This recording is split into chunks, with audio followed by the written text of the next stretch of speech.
बच्चों, कैसे हैं आप लोग? अच्छे होंगे। बच्चों, इस समय हम क्या पढ़ा रहे हैं आपको? गद्यखंड से पढ़ा रहे हैं।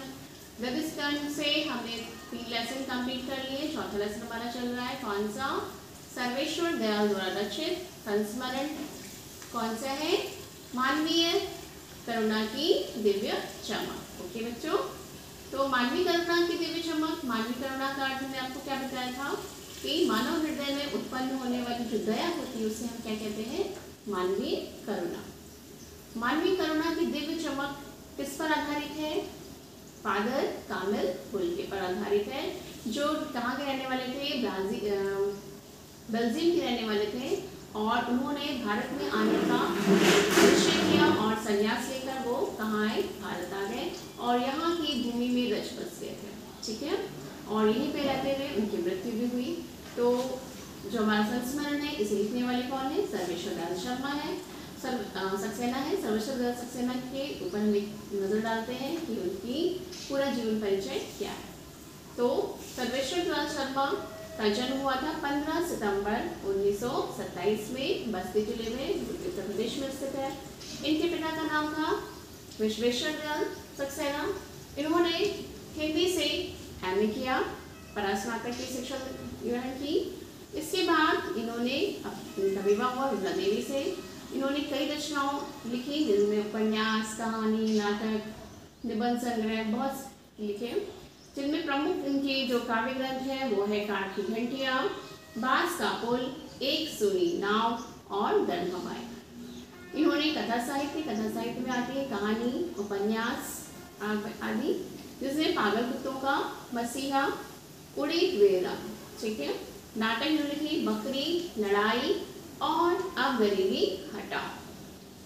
यात्रा संस्मरण, कुछ रंग कुछ गंध एंड बाल कविता में लिखी महबूब की टाई और बतूता का जूता।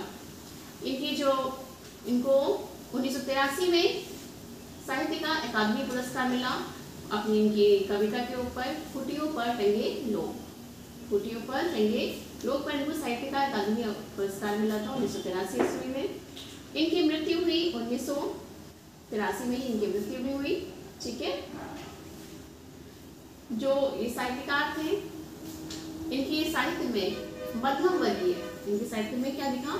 मध्यम वर्गीय लोगों के शोषण, कुंठा और अत्याचार, महत्वाकांक्षाओं, सपनों, संघर्षों आदि का बहुत बखूबी उन्होंने चित्रण किया है। इनकी भाषा सरल, सहज और स्वाभाविक थी। इसके बाद हम आते हैं सर्वेश्वर दयाल सक्सेना के द्वारा रचित संस्मरण पर। संस्मरण क्या होता है बच्चों? संस्मरण जब हम किसी नाटक या दृश्य, किसी घटना, किसी वस्तु का स्मृति के आधार पर, मतलब संस्मरण मतलब उसकी याद में, स्मरण उसकी याद में, यानी कि उसकी स्मृति में, जब हम किसी घटना, व्यक्ति या वस्तु की स्मृति में कोई कलात्मक वर्णन करते हैं तो उसे हम क्या कहते हैं? संस्मरण।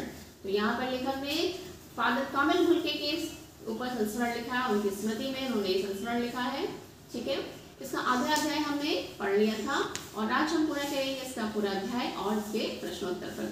तो आइए हम इसको पूरा करते हैं। तो बच्चों हम शुरू करते हैं पेज नंबर 87। ठीक है, इसका सेकंड पैरा से हमें पढ़ना था। हमने यहाँ तक पढ़ लिया था 73 वर्ष की आयु में वो उनकी मृत्यु हो गई थी फादर बुल्के की। आगे देखिए, फादर बुल्के संकल्प से सन्यासी थे। संकल्प से मतलब कर्म से, उन्होंने मान लिया था वो मन से बिल्कुल सन्यासी थे। कभी कभी लगता है वह मन से सन्यासी नहीं थे, लेकिन कभी कभी क्या लगता है कि वो मन से सन्यासी नहीं थे। कौन कह रहा है? लेखक कह रहे हैं। रिश्ता बनाते थे तो तोड़ते नहीं थे। ठीक है, जो सन्यासी होते हैं वो दीन दुनिया को छोड़ के, संसार से उनका कोई वास्ता नहीं होता है और वो एकांत में आके अपनी तपस्या करते हैं। लेकिन इसीलिए उन्होंने कहा कि लगता है कि वो मन से सन्यासी नहीं थे। वो सन्यास उन्होंने लिया था लेकिन वो मन से सन्यासी नहीं थे, क्योंकि वो जिसके साथ जुड़ते थे तो फिर वो कभी उसको छोड़ते नहीं थे। 10 साल मिलने के बाद भी उसकी गंध महसूस होती थी। चाहे कितने भी साल बाद वो किसी से मिलते थे, लेकिन ऐसा लगता था कि जब उनसे मिलो तो ऐसा अपनापन महसूस होता था, जैसा लगता था कि वो हमेशा से ही घुले मिले हुए हैं। वह जब भी दिल्ली आते जरूर मिलते, खोज कर समय निकाल कर, गर्मी सर्दी बरसात झेल कर मिलते, चाहे 2 मिनट के लिए सही। उन्होंने, लेखक ने अब आगे बताया कि जो फादर बुल्के थे वो जब भी दिल्ली आते, क्योंकि इस समय जो लेखक थे वो दिल्ली में रह रहे थे, तो उनका जब भी फादर बुल्के दिल्ली आते तो उनसे ज़रूर मिलते, चाहे जैसे मिलते, समय अपना निकाल के मिलते थे, उनको खोज कर मतलब कि ढूंढ के उनको मिलते थे, कहाँ हैं, चाहे गर्मी हो, चाहे सर्दी हो, चाहे बरसात हो, कुछ भी हो। अगर उन्होंने निश्चय कर लिया कि मुझे मिलना है तो वो 2 मिनट के लिए ही मुझसे मिलते थे, लेकिन वो मुझसे मिलते ज़रूर थे। यह कौन सन्यासी करता है? अब वो खुद ही क्वेश्चन कर रहे हैं। ऐसा कोई सन्यासी नहीं कर सकता, क्योंकि वो समाज से, संसार से विमुख हो जाता है जो सन्यास ले लेता है। पर वो फादर बुल्के थे वो ऐसे नहीं थे। उनकी चिंता हिंदी को राष्ट्रभाषा के रूप में देखने की थी। उनकी सर्वप्रमुख चिंता क्या थी? हिंदी को राष्ट्रभाषा के रूप में देखने की।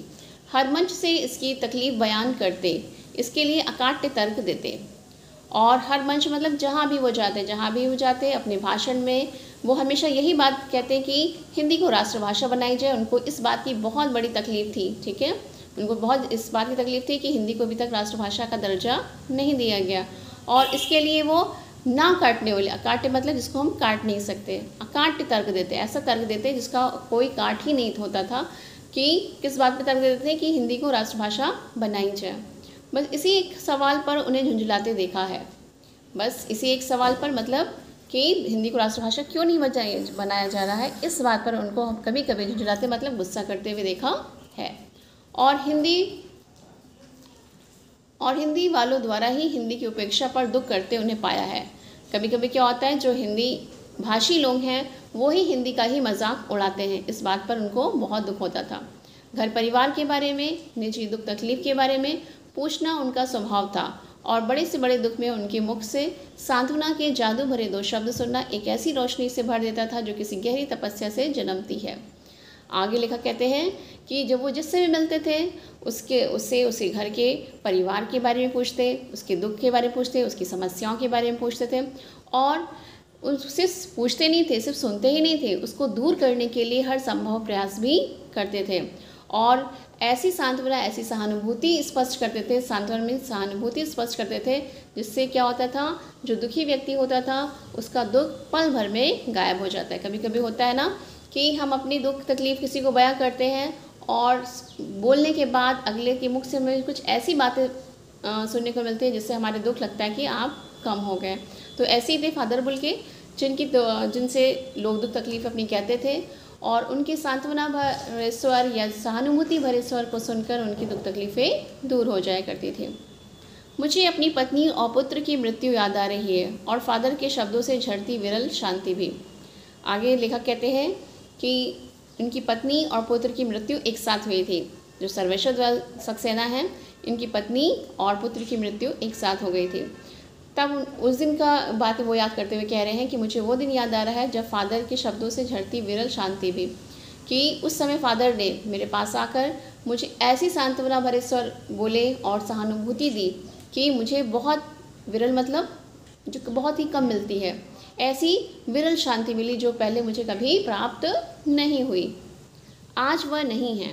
कौन नहीं है? Father Bulcke. लेखक कह रहे हैं कि आज फादर बुल्के नहीं हैं, दिल्ली में बीमार रहे और पता नहीं चला। ठीक है, दिल्ली में वो आए थे और बीमार भी हुए, लेकिन उनको लेखक को पता नहीं चल पाया। बाहें खोलकर इस बार उन्होंने गले नहीं लगाया। बाहें खोलकर इस बार गले नहीं लगाया मतलब जब वो मिलने गए उनसे तो वो इतने बीमार थे कि वो उनसे गले भी नहीं लग पाए। जब देखा तब वे बाहें दोनों हाथों की सूजी उंगलियों को उलझाए ताबूत में जिस्म पर पड़ी थी।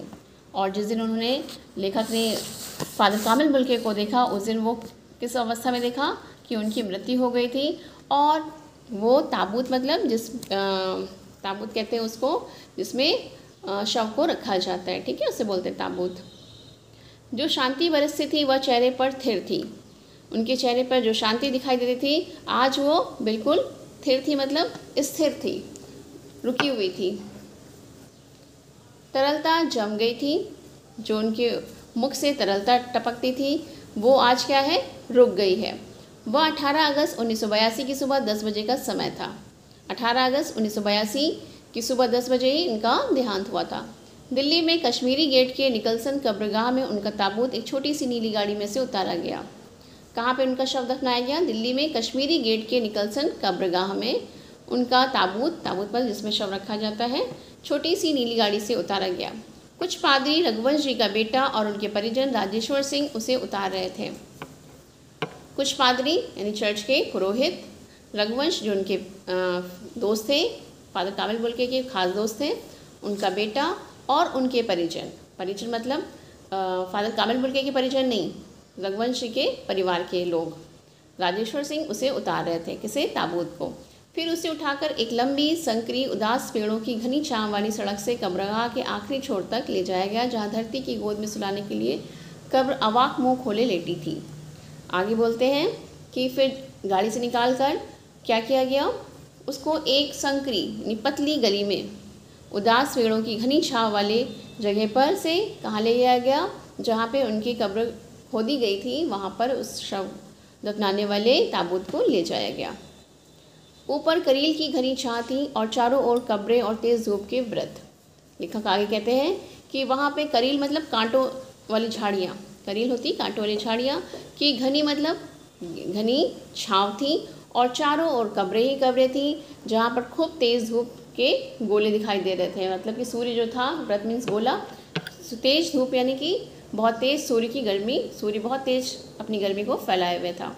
जनेन्द्र कुमार, विजेंद्र स्नातक, अजीत कुमार, डॉक्टर निर्मला जैन और मसीही समुदाय के लोग, पादरीगण, उनके बीच में ग्यारिक वसंत पहले, इलाहाबाद के प्रसिद्ध विज्ञान शिक्षक डॉक्टर सत्यप्रकाश और डॉक्टर रघुवंश भी, जो अकेले उस संकरी सड़क की ठंडी उदासी में बहुत पहले से खामोश दुख की किन्हीं। देखिए, और उसके बाद उन्होंने बताया कि वहाँ पे उनके जानने वाले जो साहित्यकार थे या उनके पुरोहित लोग थे, वहाँ पर सब इकट्ठा हो गए थे। जनेन्द्र कुमार, विजेंद्र स्नातक, अजीत कुमार, डॉक्टर निर्मला जैन और मसीही समुदाय मतलब ईसाई समुदाय के लोग, पादरी लोग, पुरोहितगण और ग्यारिक वस्त्र पहने। ग्यारिक मतलब गिरवा वस्त्र, गिरवा जो साधु संत लोग पहनते हैं, गिरवा वस्त्र मीन्स वस्त्र, गिरवे वस्त्र पहने। इलाहाबाद के प्रसिद्ध विज्ञान शिक्षक डॉक्टर सत्यप्रकाश और डॉक्टर रघुवंश भी, जो अकेले उस संकरी सड़क की ठंडी उदासी में बहुत पहले से खामोश दुख की, वो उसी सड़क पर खड़े थे और उसी उनकी मृत्यु के वजह से वो दुखी थे और खामोश खड़े हुए थे। आगे देखिए, अपरिचित आहटों से दबे हुए थे, वे खामोश खड़े हुए थे और अपरिचित, वहाँ पे इतने सारे लोग थे जो अनजान लोग भी थे, उनकी आहटों में आवाज़ से दबे हुए थे, सिमट आए थे कब्र के चारों ओर और सभी लोग धीरे धीरे करके कब्र के चारों ओर खड़े हो गए थे। फादर की देह पहले कब्र के ऊपर लिटाई गई, कब्र के ऊपर फादर का जो शरीर था वो लिटाया गया। मसीही विधि से अंतिम संस्कार शुरू हुआ, मसीही मतलब ईसाई विधि से उनका अंतिम संस्कार किया गया, रांची के फादर पास्कल तोयना के द्वारा। किसके द्वारा हुआ? रांची के फादर पास्कल तोयना के द्वारा। उन्होंने हिंदी में मसीही विधि से प्रार्थना की। फिर सेंट जेवियर्स के रेक्टर फादर पास्कल ने उनके जीवन और कर्म पर श्रद्धांजलि अर्पित करते हुए कहा, फादर बुल्के धरती में जा रहे हैं, इस धरती से ऐसे रत्न और पैदा हों। फादर जो थे रांची के फादर पास्कल, उन्होंने उनके जीवन पर आधारित श्रद्धांजलि अर्पित की, उनके कर्म के आधार पर उनकी तारीफ़ें की, प्रशंसा की और उन्होंने इस बात को कहा कि आज वो धरती में समा गए हैं, मतलब आज उनका जो शरीर है वो धरती में समा रहा है और मैं चाहता हूँ कि ऐसे ही लोग फिर से, मतलब ऐसे ही रत्न, उनको रत्न की उपाधि दी उन्होंने, कहा कि ऐसे आभूषण धरती में फिर से जन्म ले। डॉक्टर सत्यप्रकाश ने भी अपनी श्रद्धांजलि में उनके अनुकरणीय जीवन को नमन किया। डॉक्टर सत्यप्रकाश जो थे, उन्होंने उनकी श्रद्धांजलि में अनुकरणीय मतलब अनुकरण करने योग्य, अनुकरणीय मीन अनुकरण करने योग्य जीवन को नमस्कार किया कि ऐसे जो लोग होते हैं वो अनुकरण करने के योग्य हैं। फिर देह कब्र में उतार दी गई। फिर उनकी जो देह थी ताबूत से निकालकर, उनका जो शरीर था ताबूत से निकालकर कब्र में रख दिया गया। मैं नहीं जानता इस सन्यासी ने कभी सोचा था या नहीं कि उनकी मृत्यु पर कोई रोएगा, लेकिन उस क्षण रोने वालों की कमी नहीं थी। उन्होंने कहा, लेखक ने, कि मैंने क्या सन्यासी मतलब फादर बुल्के ने भी कभी नहीं सोचा होगा कि जब वो उनकी मृत्यु होगी तो इतने सारे लोग जमा होंगे और इतने सारे लोग उनकी मृत्यु पर रोने वाले खड़े होंगे। उन्होंने तो कभी सोचा नहीं होगा। लेकिन आज नम आँखों को गिनना स्याही फैलाना है, अर्थात आज इतनी संख्या में लोग हैं, इतने उनके परिचित के लोग हैं, उनके संप्रदाय के लोग हैं, बहुत सारे लोग हैं और उनकी आंखों में कोई रो रहा है, कोई किसी तरह अपनी प्रतिक्रिया व्यक्त कर रहा है, कोई किसी तरह अपनी प्रतिक्रिया व्यक्त कर रहा है, किसी की सिर्फ आंखें नम है तो कोई बराबर रोए जा रहा है। तो उनके बारे में अगर मैं लिखना शुरू करूं तो स्याही खराब करना ही होगा, मतलब स्याही फैलाना ही है, स्याही खराब करना है, लेकिन उनके बारे में मैं लिखूं तो बहुत समय इसमें निकल जाए, मतलब समय बर्बाद करना है। इस तरह हमारे बीच से वह चला गया जो हम में से सबसे अधिक छायादार, फल फूल गंध से भरा और सबसे अलग, सबका होकर सबसे ऊंचाई पर मानवीय करुणा की दिव्य चमक से लहराता खड़ा था। आगे लेखक कहते हैं कि आज जो फादर बुल्के हैं वो हमारे बीच में नहीं हैं, उनकी मृत्यु हो गई है, वो हमारे बीच में नहीं है, लेकिन जो उनका जीवन था वो अनुकरणीय था, एक छायादार फल के समान, फूल के समान जो खुशबू फैलाता है अपनी, और सबसे वो अलग थे, और सबके होकर थे, मतलब किसी से उनका कोई भी बैर भाव नहीं था, और सबसे ऊंचाई पर पहुंचकर उन्होंने मानवता के प्रति मानवता दिखाई, जिसकी स्मृति हम सबके मन में जो उनके निकट थे किसी यज्ञ की पवित्र आँच की तरह आजीवन बनी रहेगी। उनकी याद, स्मृति मीन्स उनकी याद, हमारे मन में, और जो उनके निकट थे, मतलब उनके निकट के लोग थे जो उनके समीप थे, उनको किसकी तरह याद आएगी? यज्ञ की पवित्र आग की आँच की तरह। जैसे यज्ञ हम करते हैं तो पवित्र आग की आँच हमें लगती है तो याद रहती है, वैसे ही उनका जो जीवन है अनुकरणीय है, और इस पूरे जीवन भर, आजीवन मतलब जीवन भर, उनकी याद बनी रहेगी। मैं उस पवित्र ज्योति की याद में श्रद्धानत हूँ। आगे लिखा कहते हैं कि मैं उन पवित्र आत्मा की याद में क्या हूँ? श्रद्धा से नतमस्तक हूँ, मतलब श्रद्धा से मेरा सिर उनके आगे झुकता है। ठीक है, यहाँ तक खत्म है। तो बच्चों अब हम पढ़ करेंगे अपने क्वेश्चन आंसर, प्रश्नोत्तर करेंगे। प्रश्न नंबर 1, फादर की उपस्थिति देवदार की छाया जैसी क्यों लगती थी? ठीक है, तो छायादार देवदार है, देवदार का वृक्ष है, वो कैसा होता है? घना, लंबा और छायादार होता है। ठीक है, और वैसे ही फादर बुल्के का जो व्यक्तित्व था वो भी कैसा था? एक लोगों के दुख को दूर करने वाला था, छाया देने वाला था, अर्थात शीतलता देने वाला था। मतलब जिस प्रकार जो देवदार का वृक्ष होता है, छाया देता है, शीतलता देता है, वैसे ही फादर बुल्के भी लोगों को शीतलता देते थे, सहारा देते थे, प्रेम और स्नेह की बरसात करते थे।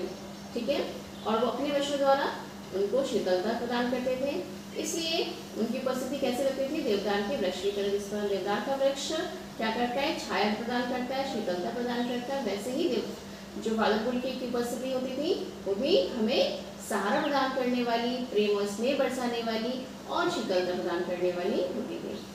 प्रश्न नंबर 2, फादर बुल्के भारतीय संस्कृति के एक अभिन्न अंग है, किस आधार पर ऐसा कहा गया है? तो फादर बुल्के जो थे 47 वर्षों तक कहाँ रहे?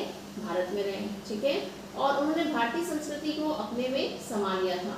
ठीक है, उन्होंने भारतीय संस्कृति, कोई भी त्योहार हो उसको अपनाते थे, सभी से अपनापन से मिलते थे।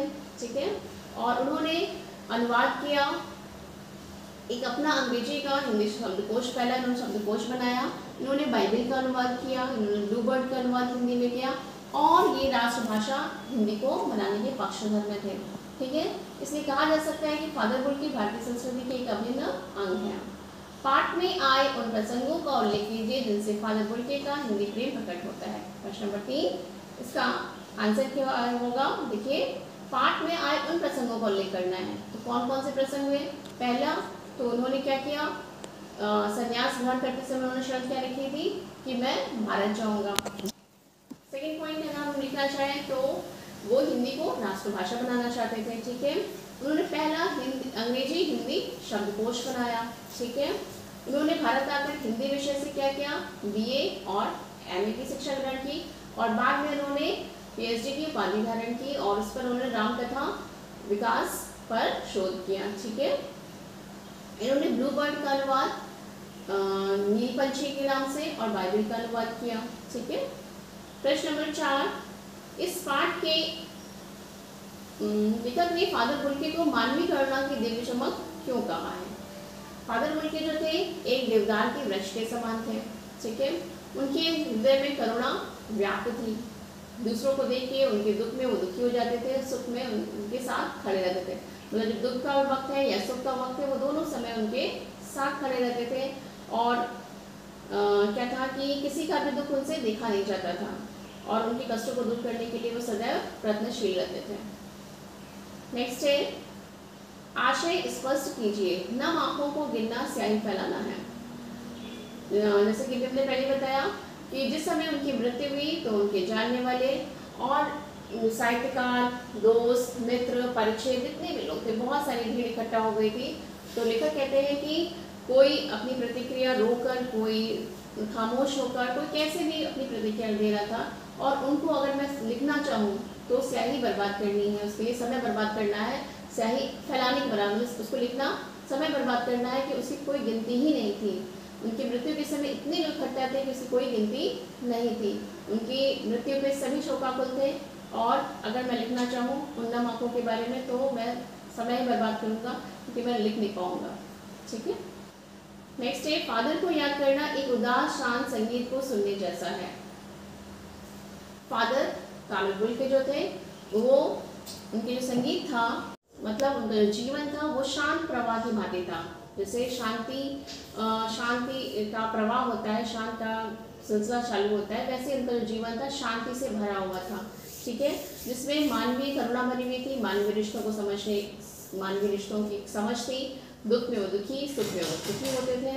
उनको मेन उद्देश्य क्या होता था कि वो किसी के दुख को दूर करने के लिए हमेशा प्रयासरत रहते थे, उनसे किसी का दुख देखा नहीं जाता था। इसलिए लेखक कहते हैं कि जो उनका जीवन था वो एक संगीत की तरह था, जो हृदय पर एक अमिट छाप छोड़ जाता है।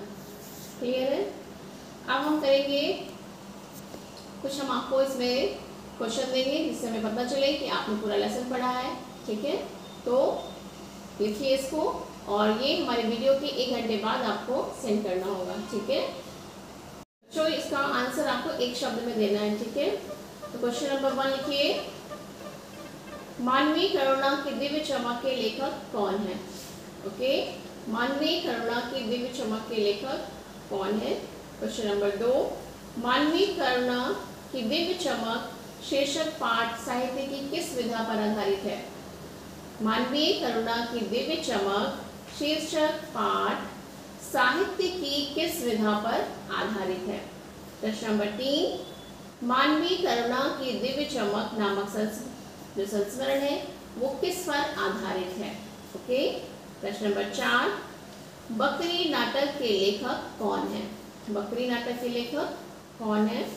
प्रश्न नंबर 5, पागल कुत्तों का मसीहा, पागल कुत्तों का मसीहा उपन्यास के लेखक कौन है। प्रश्न नंबर 6, मानवीय करुणा का क्या अर्थ है। मानवीय करुणा का क्या अर्थ है। प्रश्न नंबर 7, लेखक ने फादर कामिल बुल्के को याद करना किसके समान बताया है। लेखक ने फादर कामिल बुल्के को याद करना किसके समान बताया है। प्रश्न नंबर 8, लेखक ने फादर कामिल बुल्के को देखना किसके समान बताया है। पहला याद करना, दूसरा में क्या कहा, फादर कामिल बुल्के को याद करना किसके समान बताया है। ठीक है, तो अब आता है प्रश्न नंबर 9, फादर कामिल बुल्के से बात करना किसके समान बताया है। पहला याद करना, बात करना, और तीसरा क्या है, बात करना किसके समान बताया है। प्रश्न नंबर 10, फादर कामिल बुल्के के पिताजी पेशे से क्या थे। फादर कामिल बुल्के के पिताजी पेशे से क्या थे। नेक्स्ट लिखिए, लेखक ने इलाहाबाद की सड़कों पर किसकी साइकिल चलती दिखाई देने की बात कही। लेखक ने इलाहाबाद की सड़कों पर किसकी साइकिल चलती दिखाई देने की बात कही। नेक्स्ट क्वेश्चन, परिमल कैसी संस्था थी। परिमल कैसी संस्था थी। नेक्स्ट क्वेश्चन, लेखक ने किसको देवदारू के समान बताया। लेखक ने किसको देवदारू के समान बताया।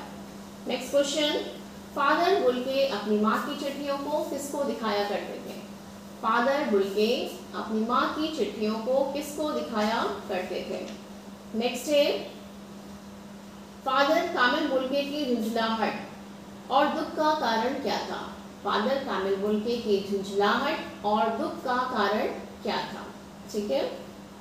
नेक्स्ट है, संन्यास लेते समय धर्मगुरु के सामने फादर बुल्के ने क्या शर्त रखी। ठीक है, संन्यास लेते समय धर्मगुरु के सामने फादर बुल्के ने कौन सी शर्त रखी। नेक्स्ट है, फादर कामिल बुल्के ने अपना शोध प्रबंध विश्वविद्यालय में किस विषय पर प्रस्तुत किया। फादर कामिल बुल्के ने अपना शोध प्रबंध विश्वविद्यालय में किस विषय पर प्रस्तुत किया?